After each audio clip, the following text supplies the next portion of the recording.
Hello all, Old Geek here, and this is my weekly look through old magazines. And in this video I will be browsing through White Dwarf issue number 13. This is from the summer of 1979, June and July. Of course, at this point White Dwarf was still operating on 6 issues per year. Did they ever switch to monthly? I can't remember. No doubt we'll find out, because at the moment Dragon is currently monthly, and Dragon's putting out 48 pages as well monthly, and the last few issues of Dragon have been very good. So White Dwarf have got to get their act together. The last issue of White Dwarf I browsed through though was a good one, so let's see how they compete. 60 pence in the USA, £1.50. I believe White Dwarf's 32 pages at this point, which is fine as long as there's enough good quality material in there to make it worthwhile. Right, something where White Dwarf has never skimped is on the presentation, the quality of the cover art, and it doesn't take a genius to realise that this is clearly Conan the Barbarian. Yes. So while currently Dragon, I've got these awful covers. That last one of this blotchy blue army over pictures of cardboard armies, it was awful. This is what White Dwarf are putting on their covers. Conan the Barbarian. Okay, it's not the greatest ever picture of Conan, but it is a traditional barbarian. You know what you're getting. You know it's Conan. The artwork isn't terrible, and it's a classic fantasy piece. So White Dwarf is still winning in terms of the covers. And the quality of the ads tends to be pretty good as well. I mean, look, that ad artwork is better than you see on Dragon covers from 1979. And that is just for a model workshop in Surrey.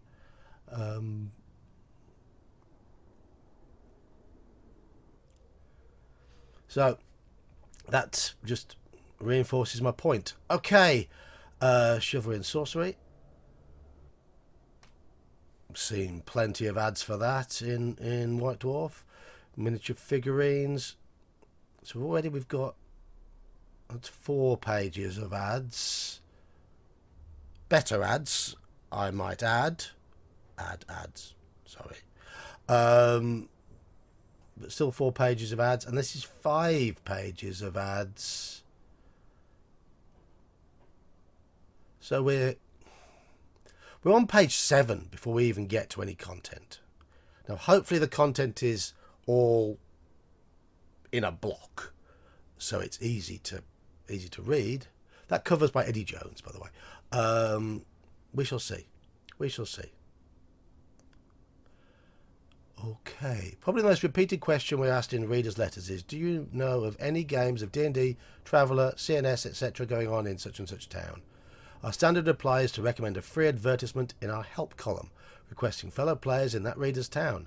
However, we feel that's not enough, so we'd like to offer readers a much improved contact service. Very good. Yeah, excellent. Gamers looking for gamers.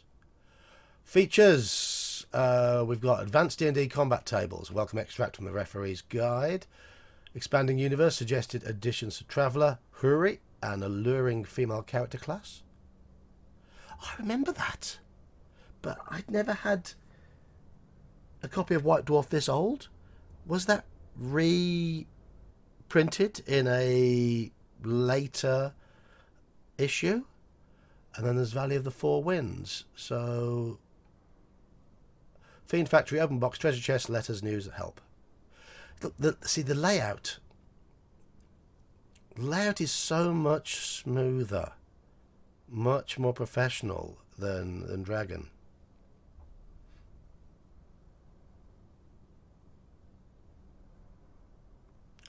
Advanced Dungeons and Dragons combat tables. Oh yeah, I remember. I think it was the last issue of White Dwarf had got a lot of extracts from the Dungeon Master's Guide, and in view of the time delay between the publication of the Advanced D&D rulebooks, Gary Gygax has kindly sent us the combat tables from the forthcoming Referee's Guide. We've been informed that the referee's guide, Dungeon Master's guide, will contain considerably more pages than the player's handbook, but in the meantime we hope the following tables will help pacify the great unrest. Wonderful. Wonderful. I do wonder what the time lag was between it being published in America and the books arriving in the UK. I don't know. It's guessing it'll be a month or two, but... So here we've got grenade-like missiles, attack matrices for clerics versus undead, turning, in other words. Oh no. Hold on. So, oh yeah, here's the full attack matrices. So there's your opponent armor class description, if armor class is 1. And then you've got the attack matrices. Assassins tables, monsters attacks, saving throws, and there's your turning. Okay, absolutely. This is what, and here's something that I grossly underused, and I should probably use it more, because it's item saving throws. Items are meant to break. If you fall 20 foot down a pit, the stuff in your backpack is meant to have a chance of shattering. If you are thwacked by something big and strong... Now, I don't think they ever defined exactly what was a crushing blow or a normal blow, because is a peasant hitting you with a staff a normal blow? At what point does it become sufficient to require a roll on this table? I assume with a normal blow you'd have to be aiming the blow at the item, but when does that normal blow become a crushing blow? I think having a damage threshold to spark these saving throws would be a good idea, but you can wing it. You can wing it. Fall 20 feet.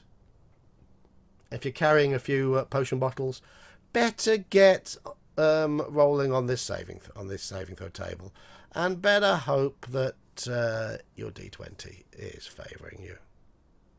Because we wouldn't want those potions mixing, would we? And going boom.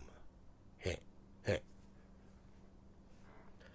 So yeah, this is all basically, these 3 or 4 pages here are to allow a DM and a group who have been intrigued by what they've seen for AD&D so far, the Monster Manual, which of course was a crossover between AD&D and OD&D, and the Player's Handbook, and it's given them the mechanics to start running combats and spellcasting and that sort of stuff using AD&D rules, and that's good. I like that. Excellent. Good work. Here's the Fiend Factory. Shall we see what new monsters it's got? Because the monster mark is still there. Yes, of course it is. Monster mark still hasn't buggered off yet. Doombat. I believe that found its way into the Fiend Folio. Yeah, I'm pretty sure it did. Terrathrun. That didn't. Creature of the ethereal plane. Molten imps. Did they become mephits? Don't know. We've got imps here. Fire imps. Molten imps. Maybe they did inspire the mephits. What have we had? We had mephits. I can't remember. There's the shadow demon. Yep. Smoke imps, steam imps. Yeah, here we go. They're mephits, aren't they? Fire imps, smoke imps, steam imps, and molten imps. Yeah, they're what became mephits. So it is a smaller Fiend Factory than we usually see, but with the shadow demon, imps / mephits, and the Doombat. Yeah, there's some creatures there that would have some staying power, especially in the case of the mephits. Expanding universe, additions to Traveller rules. Okay, Traveller fans, I'm just pausing here, so Traveller fans, have a little browse through if you want. Not pausing for very long though, because I don't play Traveller. So there you go. Bit of Traveller for you. Open box. Right. Notice how there's no chopping. Expanding universe. Just goes on to the next page. That's how you do it. Right. Ooh, a review of In Search of the Unknown and a review of Tomb of Horrors. Look at that. £2.50. £2.50. Oh. Would have taken me about 5 weeks to save up for one, though, on my pocket money when I was in my early teens. About 50p a week. Pocket money allowance for you Americans. Right, let's see what they say. B1 gets 9 out of 10. Don Turnbull gives S1 10 out of 10. It's not for every group, is it, S1? I mean, it's the most probably the most polarizing adventure in gaming history. It was created for a specific purpose. It's not a campaign adventure. It's a very, very, very specific test of the players. I love it. I love the imagery from it. I love the evil ideas in it. And on the 2 occasions I've run it, I've thoroughly enjoyed myself, and the players have enjoyed it as well, because it's a very, very different style of test. 10 out of 10. Before you get the idea of exactly how iconic it would become, I'd say no. But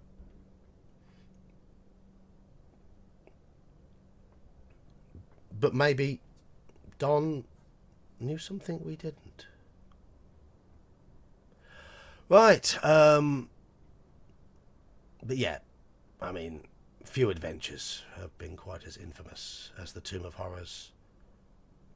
And that artwork, especially that back piece, Ewell Otis's artwork of the devil mouth, and some of those tramp drawings that you had in the booklet of images.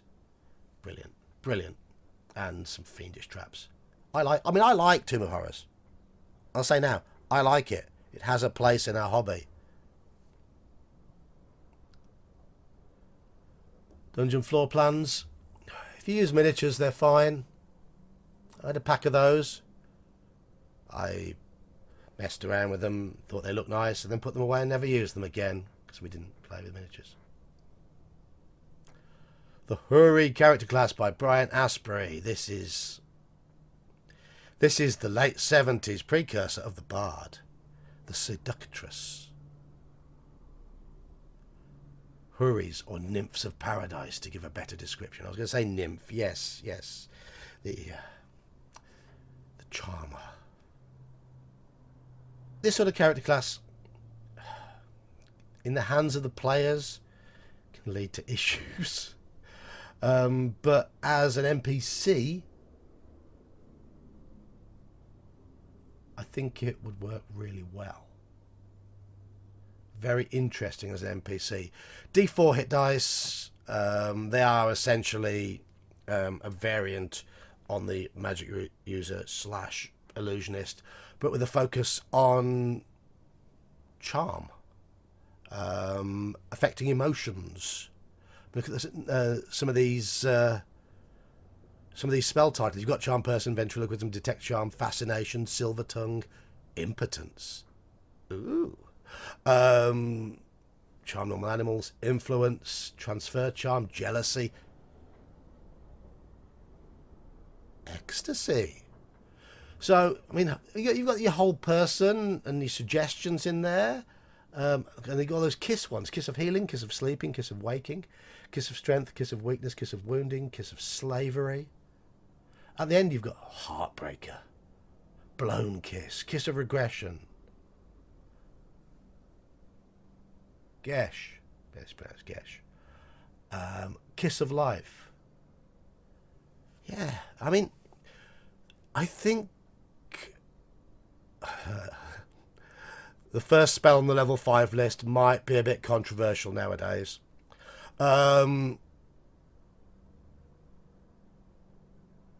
think the idea behind the class is a good one, but I think in practice, if you give a typical group free reign with this sort of class, there could be issues. Good NPC class though. Really interesting NPC class. Right. And oh, look at the lady. Oh, the boobies. Details of the new spells and I'm guessing some new magic items. Right, okay. Or just a description of what magic items they can use. Valley of the Four Winds. This is a story, which I'm skipping past. Like that. There's a skeletal mass. Here's treasure chest. New spells. Laser.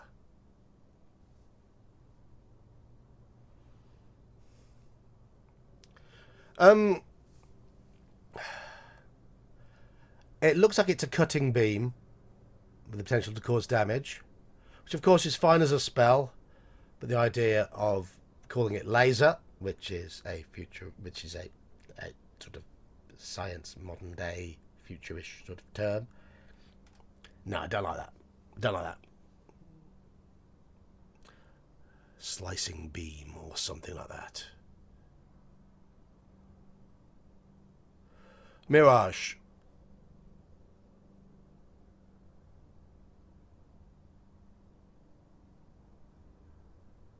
An illusion spell. And you've got Sword of Warning, Oath, Magic Messenger, Detect Undead, and Cone of Good. Detect Undead became a regular spell. The others drifted away. What else we got? Bend, Mental Block, Genbasalf's Eye of Backseeing. What a great name for a spell. Bridge, Catatonic Control, Rope Control, Spell Store.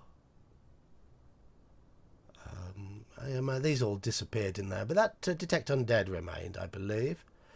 Let's go have a look at the letters page. Okay. Gerard May of Farnham in Surrey is complaining about the review they did of the Lord of the Rings game. Thinks it deserves more than 5. Deteriorating standard of the Fiend Factory. Well, issue 12's Fiend Factory was superb. So maybe they've already corrected that. I'm guessing this letter would have come in before issue 12 was published. That's from Michael G. Stoner.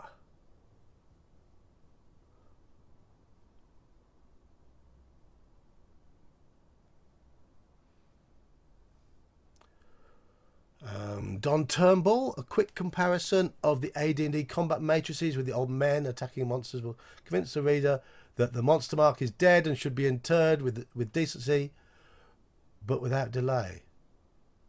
It's certainly true that the absolute values of monster mark are rendered obsolete at a stroke by the new matrices, as it happens. Right, towards the bottom. As we weep at the graveside, therefore, we can, I think, take solace that the accuracy of the relative values of the monster mark is probably not diminished more than a small amount. I'm not weeping at its graveside. When it goes, I will be dancing and singing in the streets. In other words, as long as we use the monster mark as a rough guide and don't imagine it to be more accurate in the absolute... Look, okay. Just get rid of it. Just get rid of it. I read with interest Don Turnbull's article in White Dwarf 12 entitled A Dip into the Player's Handbook. But where did he get his information about hobbits now being called gnomes? A hobbit and halfling are one and the same.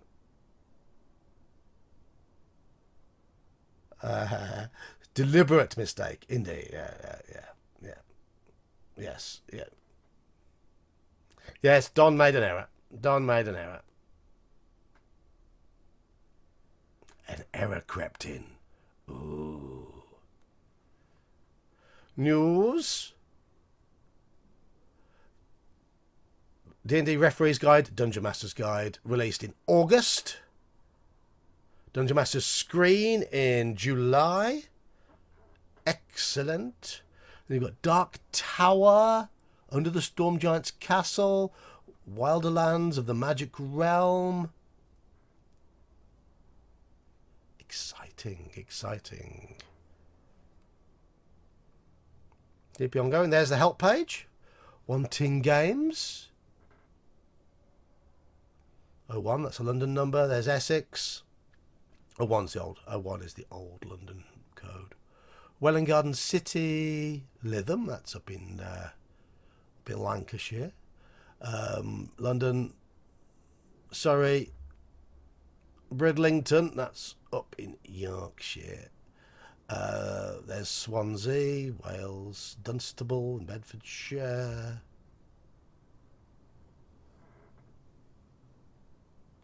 Gothenburg in Sweden. Nancon, Houston. Oh. No Birmingham one, sadly. But nice to see it spreading over the country. Perfect. Perfect.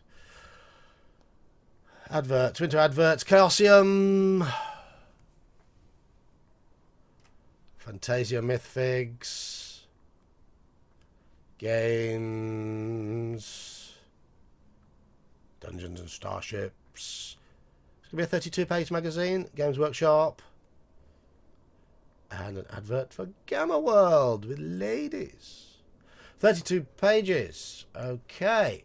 Right, so of the 32 pages, I would estimate, let's just get through all of this, probably 12 or 13 were adverts. Did you see how the adverts were put at the back and at the start in clumps? So they don't break up the articles, and the articles aren't broken up over a number of pages either. Decent artwork, good cover, very readable layout. White Dwarf is destroying the dragon in terms of presentation. It's much clearer. Okay, Don Turnbull made an error writing halfling instead of gnome in one article, but seriously, so what? The actual articles in here, the combat tables for D&D, given that at this time people were waiting for the Dungeon Master's Guide, perfect. Traveller, again, if you like Traveller, probably a good article. The Huri, not a great PC class, interesting NPC class.